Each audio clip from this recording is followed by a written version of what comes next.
அவ என்னை புல்லுள்ள இடங்களை மேட்டு அம்மண்ட தண்ணுங்கள் அண்டைய என்னை கொண்டு போய் விடுக. அவ என் ஆத்மாவை தேய்ச்சி தம்முடைய நாமத்தின் நிமித்தம் என்னை நீண்டன் படுகை நட்டிடும்.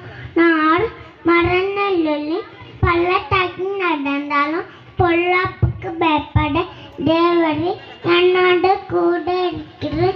உமண்ட கோலம் உமண்ட தடியும் என்னை தேய்ச்சி என் சட்டிக்கு முன்பாக நீர் எனக்கு ஒரு பண்டிகை ஆயத்தப்படுத்தி என் தலையில் எண்ணெயோ அபிஷேகம் பண்ணுக.